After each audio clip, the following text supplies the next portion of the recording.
টুনটুনি পাখির একটি সুন্দর, রঙিন গ্রামে টুনটুনি আর তার বন্ধুদের সাথে কথা বলছে। এই হল টুনটুনি। টুনটুনি আর তার বন্ধুরা আজ মজার এক পিকনিকের পরিকল্পনা করছে। টুনটুনি উৎসাহিত হয়ে, আজ আমরা পিকনিক করতে চলেছি। সবাই প্রস্তুত?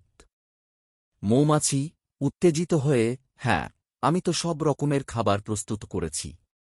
গোবরে পোকা হাসি দিয়ে, আর আমি পেয়েছি আমাদের খেলনাগুলো।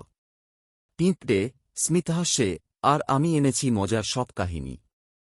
টুনটুনি নাচতে নাচতে, দেখো এখানে কত সুন্দর। আমরা এখানে পিকনিক করব। মৌমাছি খাবার সাজাচ্ছে, সবাই ভালো করে খাবে, কিন্তু আমার মধুতে হাত দিও না। গোবরে পোকা খেলনা বের করছে, আমি এই খেলনাগুলো এনেছি। চলো সবাই মিলে খেলি। পিঁপড়ে কাহিনী বলতে শুরু করছে, আর আমি বলব মজার মজার কাহিনী। সবাই মিলে খেলাধুলা শুরু করে এবং মজার মুহূর্তগুলো কাটায়। টুনটুনি হাসি দিয়ে, আমি তো জিতেছি।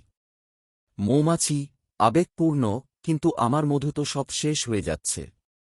গোবরে পোকা হাসতে হাসতে, আরে তুমি একটু কম খাও। পিঁপড়ে কাহিনী বলছে, এবং তখন বাঘ মামা এসে বলে।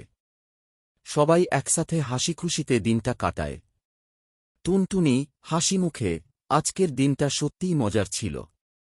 মৌমাছি উৎসাহিত হয়ে, আমরা আবার কবে আসব। গোবরে পোকা আনন্দিত হয়ে, যত তাড়াতাড়ি পারি। পিঁপড়ে মুচকি হেসে, হ্যাঁ, আর তখন আমি নতুন নতুন কাহিনী বলব। কথক এভাবেই টুনটুনি ও তার বন্ধুরা মজার একদিন কাটিয়ে ফিরে যায়। তাদের জীবনে প্রতিটি দিনই একটি নতুন মজার অভিযান।